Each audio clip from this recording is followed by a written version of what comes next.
Do you have an uneasy feeling that maybe your organization is a bit flat, even stagnant? Well, today's guest is the president of the largest Christian school in the United States with nearly 3,000 students. They've seen significant growth in the past couple of years and are planning on continued growth through a multi-site strategy.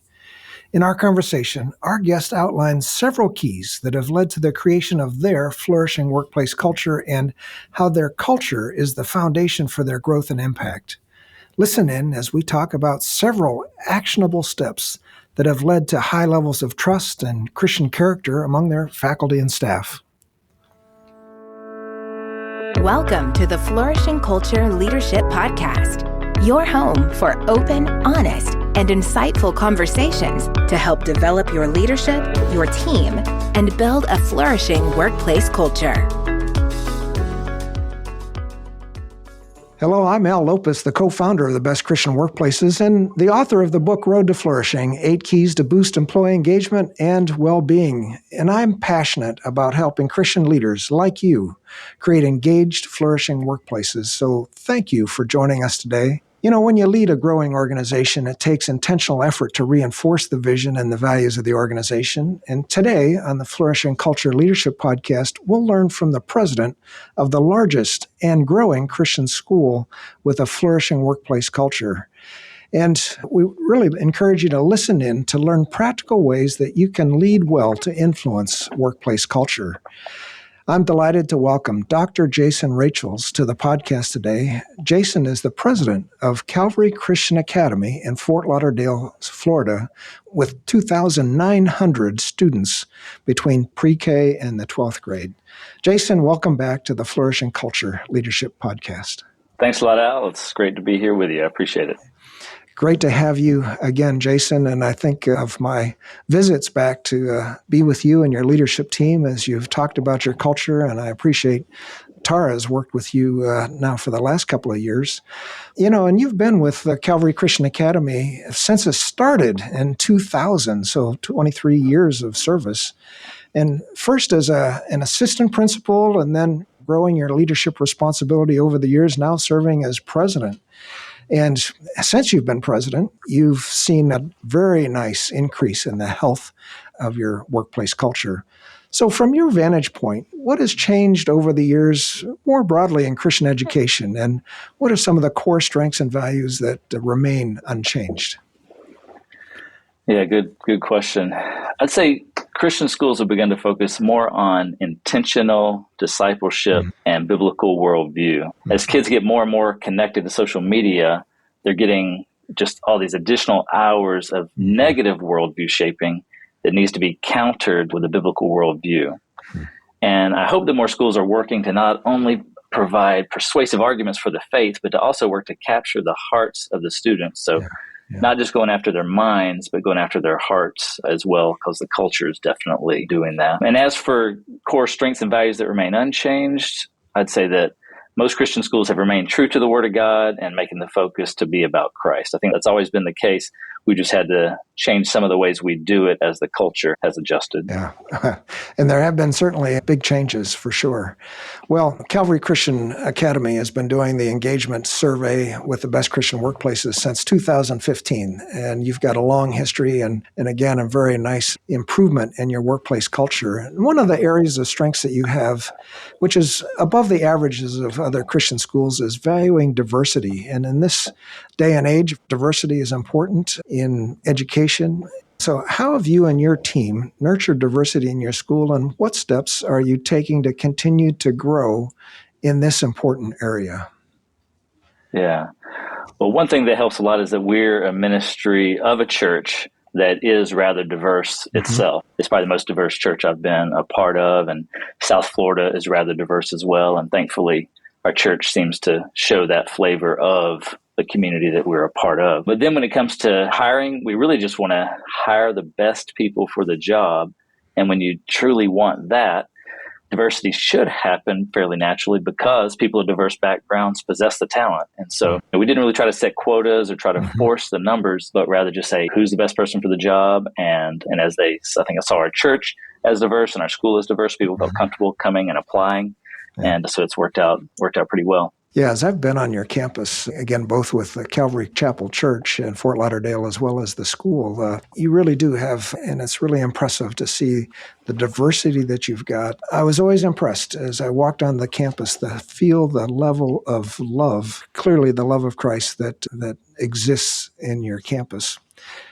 And that kind of leads to the next question. Another strong area that your school has is this level of trust between leaders and employees, and collaboration with clear consensus on goals. And again, your scores here are clearly above your peers. So this is always something that leaders are interested in. How do you build trust? And how have you brought your staff together around your shared goals? What encouragement would you give to other school leaders or other leaders of Christian-led organizations that have been struggling in this area? Are there some practical steps that you've taken to build trust, Jason? Yeah, good question.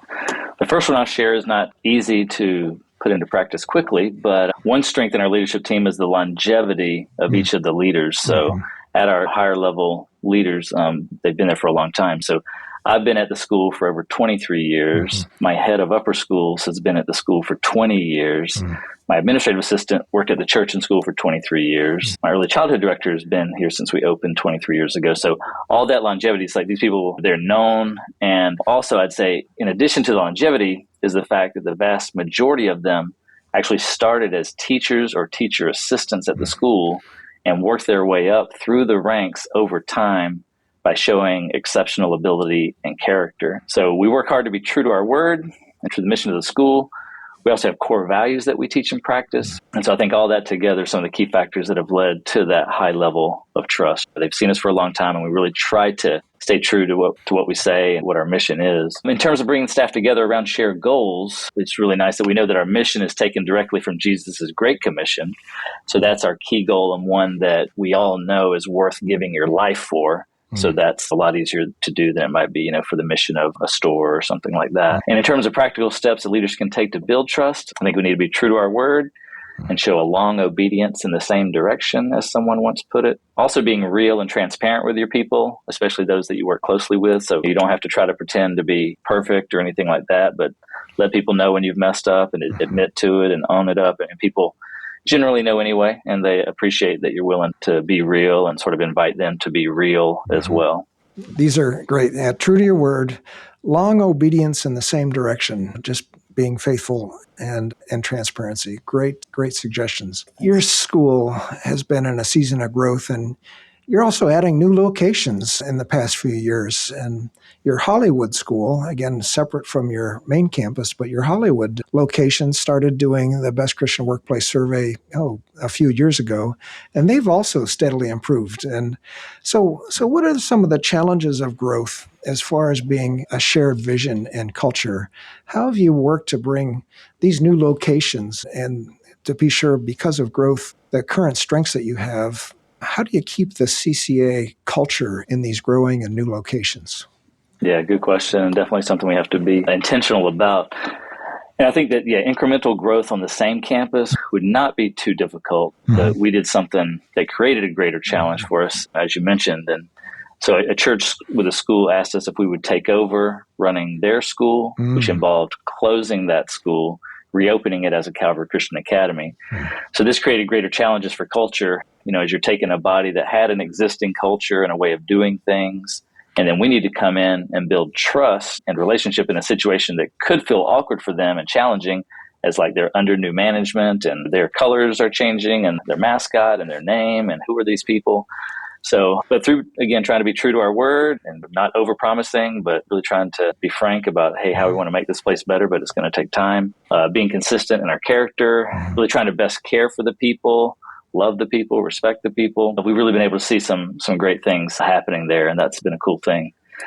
And I'd say also to bring the strengths of CCA culture to the Hollywood campus, we've been intentional about focusing on our mission to make disciples and on our core values that lay out how we work together as believers on a mission.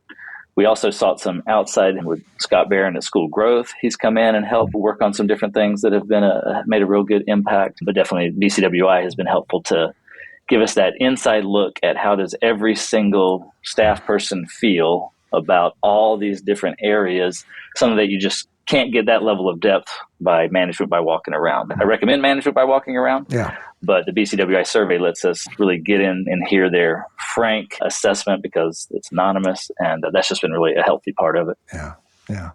Well, congratulations. And who wouldn't want to be a CCA Eagle, right? I mean, hey, there you go. I agree. Yeah, but you've really addressed, regardless of a merger or in your case, really taking over the school, closing the old school, opening a new school, what many of the same employees in the old school were part of this new venture. And so building trust, consistent character, love and respecting people, really focusing on the mission and the values, making disciples, and even seeking outside help. Those are great suggestions. One challenge in school leadership is managing the expectations of parents. So you've got students, those are your customers in a sense, but also your parents are key parts of this process. And a large school, multiple locations, 2,900 students, there's certainly many different viewpoints on issues affecting the school. In our survey, that you've found that your employees felt their parents do view the school as well-led and well-managed. And I'll just say congratulations. And this is an area that other school leaders really find challenging. So what strategies does your team have to get families to rally around the vision of Calvary Christian Academy? How has your staff built a cohesive culture around the parent-student community? Any thoughts on that? Yeah, I think when we really do continually refer to the mission and vision so people know who we are and what we're about. Also, by providing a high-quality program, that's going to be the main thing that wins the students and parents over. Or maybe right after this one, really by loving our students and their parents and our staff, we've really developed a very special community that parents and staff had rallied around. And it was nice to hear you say in the earlier part of this that you just felt the love on our campus. No question. And I've really had many people say that just from coming and doing a 1-hour tour, will tell me years later that's why they came. They just saw the way that our staff cared for each other, seemed to love each other, and seemed to have fun together. And I think that's a real part of it. We work to build a cohesive culture by expecting students, staff, and families to treat each other with that kind of love and respect. And most of that is an enjoyable time of caring for each other, and we work hard, but we have a lot of fun doing what we do. We also have clear expectations for students, staff, and parents, and we're willing to challenge those who are hurting our culture, even to the extent of removing people from the community when our best efforts at making the relationship work fail. So we have multiple student expulsions a year, times when we don't invite teachers or staff to return, and even times when we needed to remove a family because of the actions of a parent. So I just want to be frank and transparent about the tougher side, because it's a real part of what's made our community to be as strong as it is. So, and I'll say that your A-level teachers and staff really want you to have high expectations. They want to be a part of something that's excellent, and they don't want you to be willing to accept the C-level work from their peers. And I'd say the same goes for A-level students and A-level parents. And when you hold people to that higher standard, many people step up their game. We're all far from perfect, but we need to know that we're all rowing in that same direction, and we can't have someone on board who's trying to drill holes in the boat.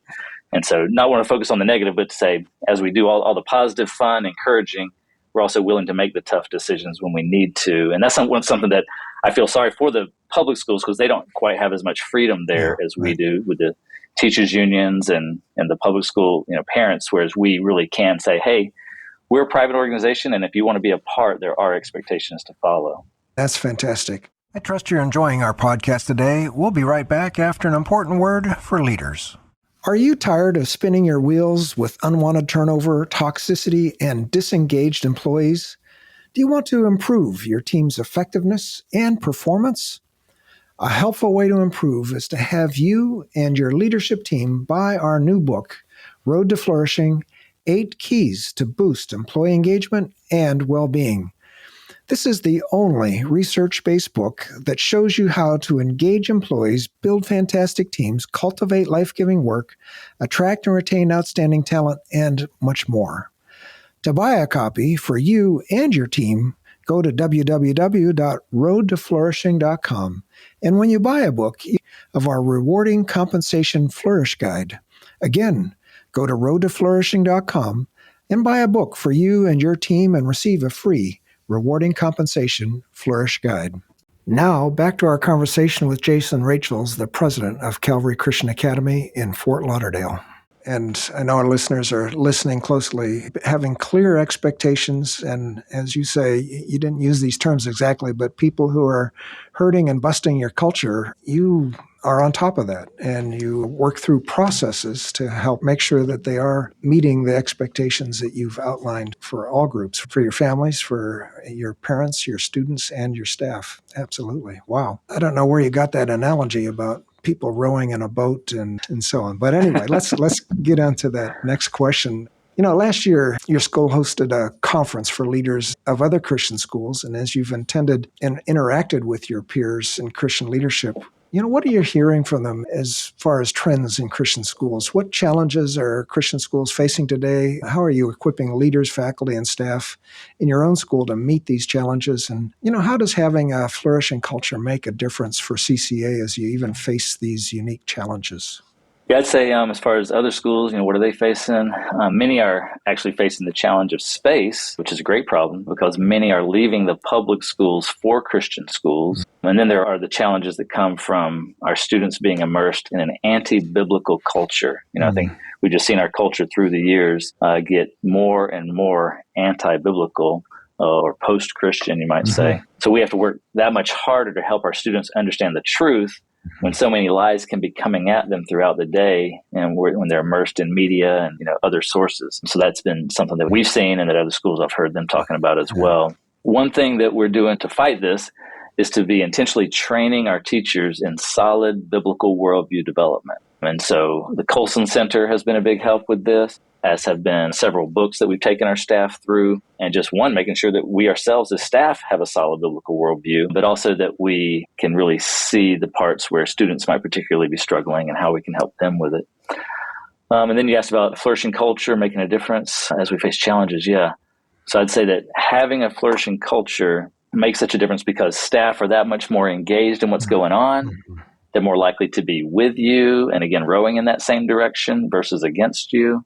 And they're more likely to trust your leadership through the storm, as there might be different challenges coming along the way. They have a greater trust that sort of lines up with flourishing culture that makes things go much better. Yeah. Many schools are part of the ministry of a church, as you are, and might be a separate entity, may not be, but sometimes the staff are interconnected. I know that's been the case historically. But they're also connected with spouses and their family members, and some of your students or their parents work at the church, also certainly at the school.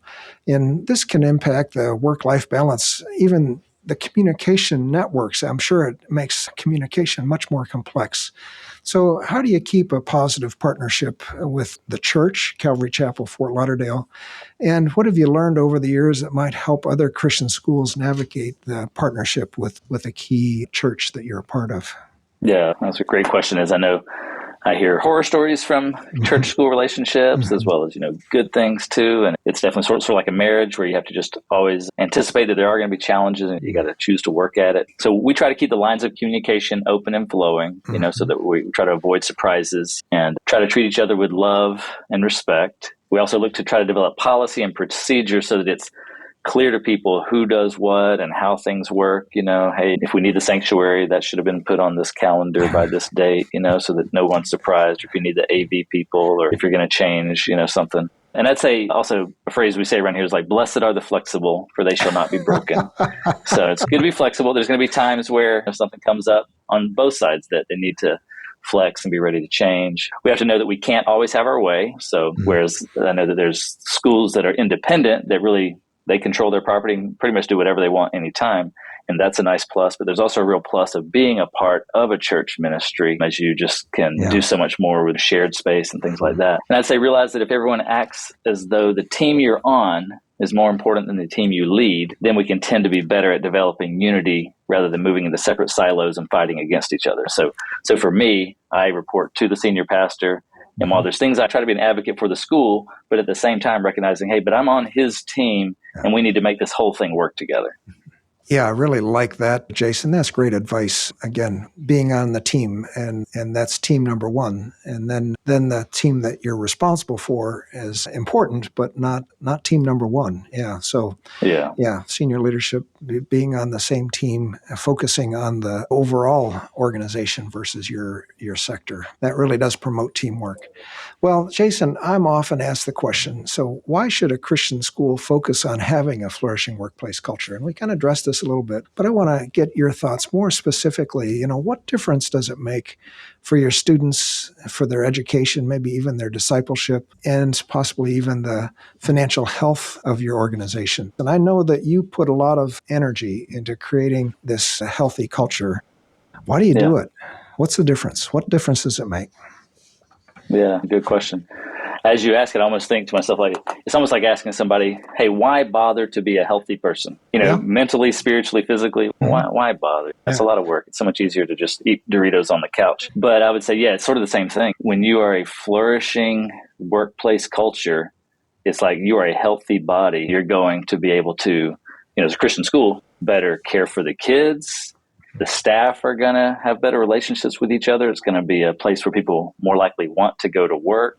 We know as a Christian school that the main way we grow is by word of mouth. So it's not, we don't have big billboards or anything like that. It's our parents and students telling other people in their community, you got to check this place out. It's just a wonderful little slice of heaven. So it really, and also really drawing the best students and parents because they're naturally attracted to something healthy, and attracting and retaining the best staff, which all just ends up being this spiraling upward cycle of success that if you keep doing that, you're able to pay your staff and you're able to attract them and they're able to do a better job.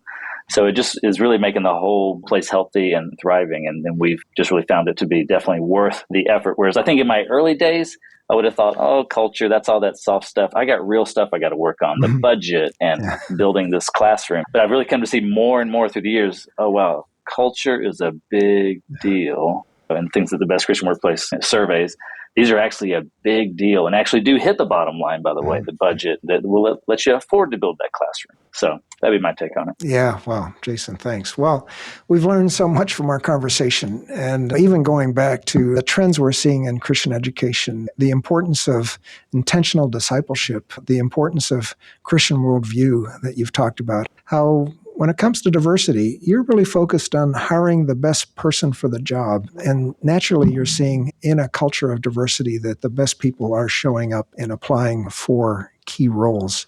Also, the key question that we talked about, I just reflecting on, how do you build trust? And the way you described it, and it's not that often that I hear this, but it's the longevity of leaders that you've had at Calvary Christian Academy, including yourself, and many of the key leaders, how they've become known, they've kind of worked their way up, they know and have created trust along the way because they've actually done a good job along the way, that they really are true to their word. Integrity is something certainly that you're talking about, and how people are focused on worthy goals and how that's important.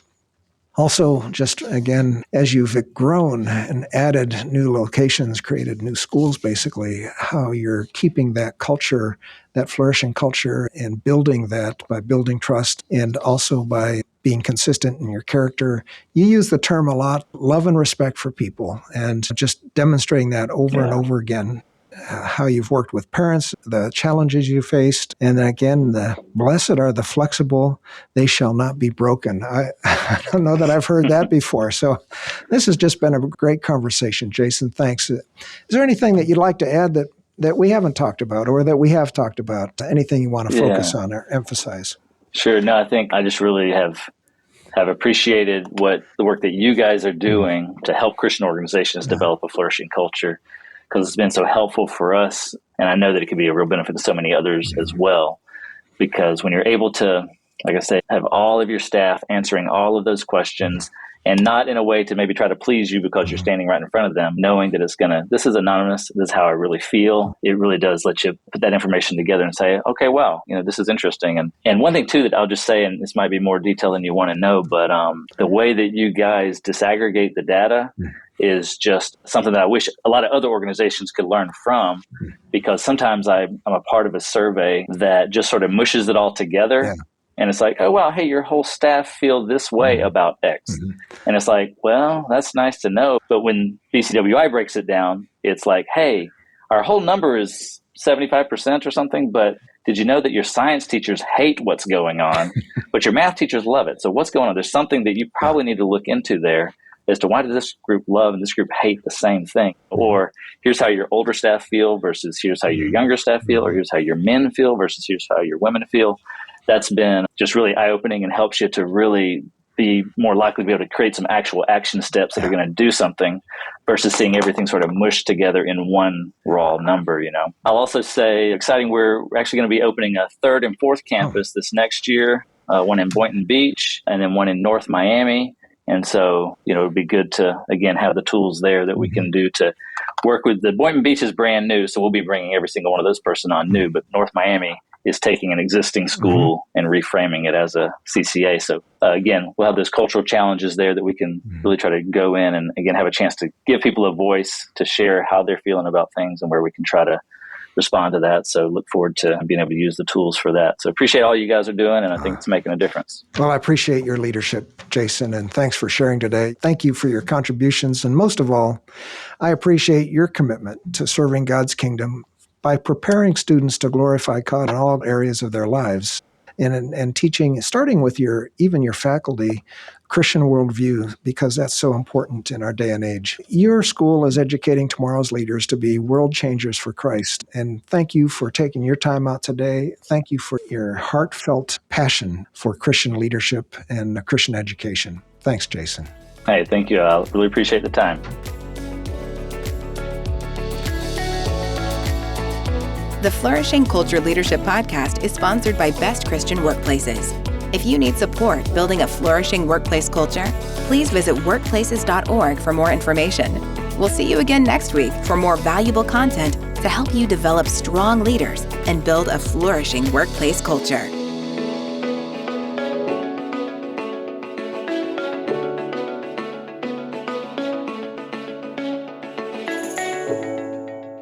Next week, join us for a conversation with the senior pastor of Beulah Alliance Church, Daniel M.